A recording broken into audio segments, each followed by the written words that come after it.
Okay, so let's go ahead and go down. Adrian's going to start in top side control. We'll take all the other stuff out of it, but we will recap every time we do this to go to turtle. We'll get extra repetitions in on recovering our frames. My arms are on the outside of man hugging. Why do I not want to do this? I'm holding him in a good position where he's already past my legs. This is not good for me. This is good for him. Even if I'm here, he can still throw his leg over and go to mount. Go ahead. So really, me man hugging does not do me any good. Go ahead, go back. So we're going to start this. Let's rotate a little bit more so everybody can track right about there. I'm still going to do what we just did as part A, okay? I'm going to get on my side. I don't just punch the air. I'm doing that so I can get my shoulder off the mat, turn my chest towards his knees, because my arm will not articulate very well like this. But if I get on my side, now I can pull my arm in, frame the hip, make a C, threaten to roll away. He has to post or he's going to go with me, and my chest is all the way over here. Now I can swim my arm in front. I like to palm the top of the shoulder. I don't have to have a gi grip here, guys. I don't have to, not yet. Palm the top of the shoulder. Make sure my elbow is in, so where my forearm is under his throat. I'm going to come back here. Now, sometimes I'm going to be able to bridge, turn, push him away, shrimp, and drive my leg through to get back to the guard. Other times, I may not. So let's go with the what if I can't get back to my full guard. I'm going to reframe, punch, roll, here. I can't get the pressure I need. So my hand is going to come palm down onto my own belly. I'm going to shoot it up underneath his armpit. Boom. While I do this, I'm actually going to show him my back. I'm going to roll away, and I'm going to go all the way to my belly where I'm laying down like on my belly like I'm going to sleep. Boom, boom. The second I get to my belly, I need to bring my knees up, or some people it's easier to walk back. Either way, I need to get into my turtle. Stay right there for a second. Just a gentle reminder, I don't want my knees on my elbows because, go ahead and go bad turtle, knees on elbows. There's a pocket of space between the armpit right here. So the person that's in what we call turtle ride, which we're going to be going over in a couple weeks, if there's space here, he's going to give me space to fit my foot in, get my seatbelt, and take the back. So when we go turtle here, all the way through, I'm going to get my frames. Can't get him. When I go turtle here, my elbows need to be stuffed to my hip pockets, head on the ground, knees in tight. Now I'm defending my collar and the hooks. All right, first one we're going to go over today. Adrian starts to move back towards my hips because, of course, he wants to control my hips and look for the hooks. So he is on my left hip. You know how we do front shoulder rolls all the time in warm-ups? The reason why isn't just do gymnastics during jiu-jitsu. It's because these movements are going to come up later, or in this case, now. So he's on my left side. I need to put my front left shoulder down to the mat, and I need to build my butt to a tripod or a pyramid in the air. So I put my shoulder down. I don't roll from my knees. I'm going to get on my toes, throw my hips in the air, and now my outside leg is going to do a big circle. As I come around, I'm going to put him back into my guard. Quick question, why am I turtling and exposing my back for a second? Because if I allow him, go ahead and push my knee and pass. If I allow him to get to my side, smash me and hold me for 3 seconds, he just scored 3 points. So the idea when we do this drill, go back to my guard. Now let's move away so I don't accidentally kick Keyshawn in the face. The idea is, I don't want him to stabilize side control, especially not for 3 seconds or he's going to get points. So the second he passes and he's past my legs, I'm going to go turtle before he can smash me and make it hard. So as he goes to pass, I'm going to meet him out here with my frames. Doesn't work, arm's going to come under. I'm going to go turtle as he moves to my back. I'm going to roll back and reset. It looks a lot more complicated than it is. We just need to get into our front shoulder roll. Okay, so last time at a medium pace, he's going to move. Before he can smash me, coming under, getting to my turtle, elbows in tight. Now he's on my left, so I'm going to put my left shoulder on the ground, get my hips in the air, and then circle this leg over his head as I do a front shoulder roll. Resets my guard. That's what we're going to be working on for part 1. So when they're behind me, I roll forward. Sound good? Show me your hands. 1, 2, 3. So we just covered the option. Basically, the first part of this is going to be the same. I got to reframe, go belly under, come around, shrink back to my turtle, make sure my elbows are stuck tight to my hips, because if they're not, there's space for them to put the hook in. Okay, technique part 2. Last one, they moved behind me. When they're behind me, I do a front roll. But what happens if they're on the side or they move forward? Well, I have a really easy saying. If they're behind me, I roll forward. If they're in front of me, I sit backwards, okay? Both of the techniques that we're running, the one that we just ran and the one we're about to do now, they're going to put me back into a closed guard. Later, when we got this down pretty solid, During that front shoulder roll, I can catch them in triangles and arm bars and omoplatas and really fun stuff, but that's kind of like an intermediate pay grade. Right now, we're kind of beginning this series, most of us. So we'll show the same technique in the second way. The whole point of this, yes, I will demo it a couple times. The whole point is getting back to the guard. And again, why do I go turtle when they pass? Because in a tournament, if they hold me, they're going to get 3 points, okay? They've got to take my side control, solidify it, as the Brazilians like to say, stabilize. They're going to stabilize the position, control me for 1, 2, 3. At that point, they get awarded 3 points, okay? So the whole reason I'm going turtle and giving them maybe a chance to possibly take my back, because there's fun stuff. When we get into turtle attacks, there's things that we can do to attack the turtle.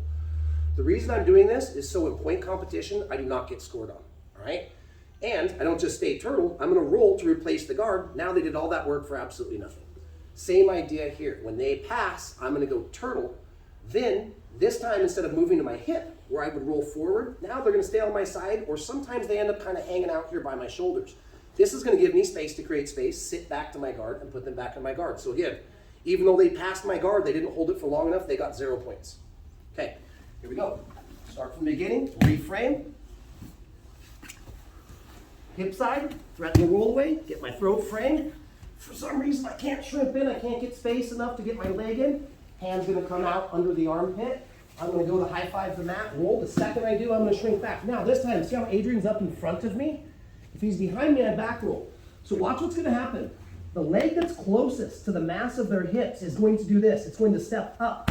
The reason it's stepping up is so this other leg can start to windshield wiper through. After I get my toe windshield wiper through, I'm going to set my hip away from him, fall to my hip pocket, and get my head as far away from him as I can. When I do, I simply replace my guard. So it's going to look like this, a little more space. Get my frames, go turtle. If he's in front of me, I sit back. Now he's in front, lift the leg, windshield wiper my foot in, throw my head as far away from as I can and my shoulder blades to the ground, kick my leg to the far side of his hip. If he doesn't chase me, I can make grips and pull him into my guard. Okay, and now we'll reset. He'll break my guard and pass. Before he stabilizes, I'm gonna go turtle, he's in front of me.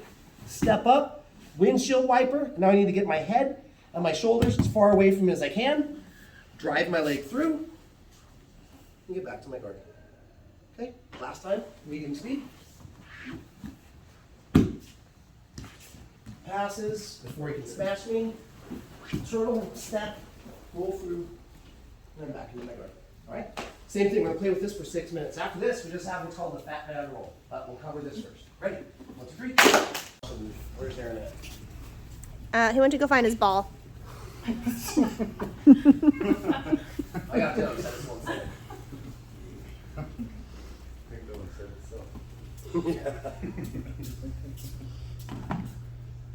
Okay, same thing all the way through. Now, when I go to turtle, sometimes the player has a good, I like to call it, most jiu-jitsu does a turtle ride, where they're kind of putting pressure in. I can't do a front roll, I can't do a back roll, which is going to allow him enough time to hit the seatbelt. Some of us have talked about, like our sprawl and spin classes. One person shoots a double, the other person sprawls, spins, and what's the first thing we do when we spin? We hit the seatbelt, right? This is very important. Once I hit the seatbelt, it's hard for the player on bottom to kind of, it adds extra steps of difficulty in for them sitting back to guard or for them to front shoulder roll. Luckily, there's another move that we can do. Again, I didn't name this. Jiu-Jitsu calls it a fat man roll. Don't worry, I've seen skinny people do it. It works well. We had to call it something. They nicknamed it the fat man roll. Now, it is more statistically likely that heavyweights are going to hit this move when the top player hits a seatbelt while they are turtles. So let's go ahead and show it. Aaron's going to go. He's going to pass. I'm not going to wait. I'm going to immerse my hand. I'm going to come in here. As I come up, he hits the seatbelt. Nope, go to the side. Hit the normal seatbelt. Boom. When he hits this seatbelt, it's hard for me to roll forward or go back. It's hard for me to sit back because there's a closer connection between us. So all I'm going to do now, first thing, he has a seatbelt, which means if I mess up with my hands, he can actually choke me with this arm. So the very first thing I'm going to do is take my hand that's closest to the choking arm. I'm going to make a hook. I'm going to get it on his wrist. Now, I don't need my one hand to pull his seatbelt apart. It actually works better for me if he keeps his hands gripped together. But the first thing I have to do is always protect my neck. So I'm going to grab here. I'm gonna turn my chin, bring my neck as small as I can. I'm gonna start to put some pressure so he can't make an easy transition to the choke. This leaves me this arm, the arm that's farthest away from the hip. The very first thing I'm gonna do, I'm gonna reach back and hook his underhook arm. There's a couple details here. I want to be above his elbow, close to his shoulder. If I just grab the forearm, this move is not going to work. I need to reach all the way back, like I'm kind of slapping my own butt, and I need to keep my elbow tight. See how I'm on his elbow? Now I'm gonna chicken wing and I'm gonna hook. Now I have his elbow joint.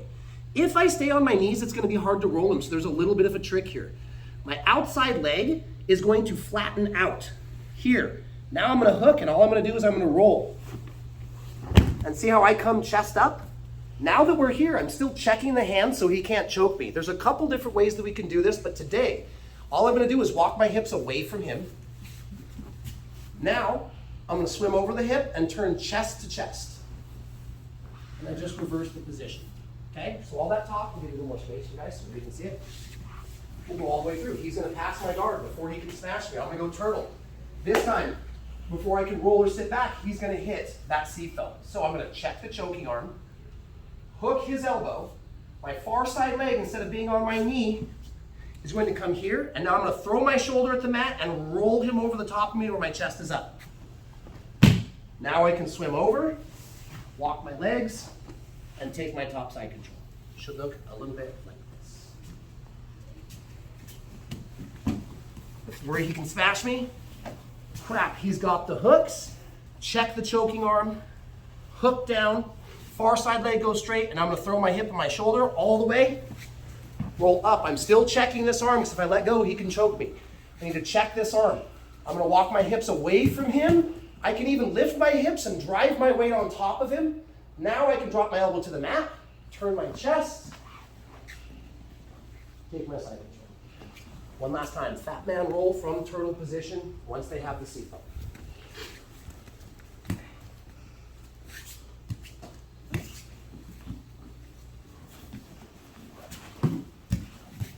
Check, hook, roll, bridge and put all my weight on him, hook over the hip, go chest to chest, collect the head. And from there, does it restart? Like, We can go back and forth if we want to from here, absolutely. He can dig an underhook, go turtle, far side, nope, other way. As he comes turtle, I move to the back, I'm on my turtle right now, I set here, he's going to check my choking arm, hook my elbow, straighten his right leg, and roll me. Now he wants to get his hips in the air. Good, now he can let go and go chest to chest, hook my head, I can go turtle, check, hook, roll, bridge, spin. We can just keep going if you guys want to with the drill, all right? Same thing, guys, in this one, 6 minutes. If you need help, call my name, I'll come around. Ready? 1, 2, 3. Fat man roll and turtle once they establish the seatbelt.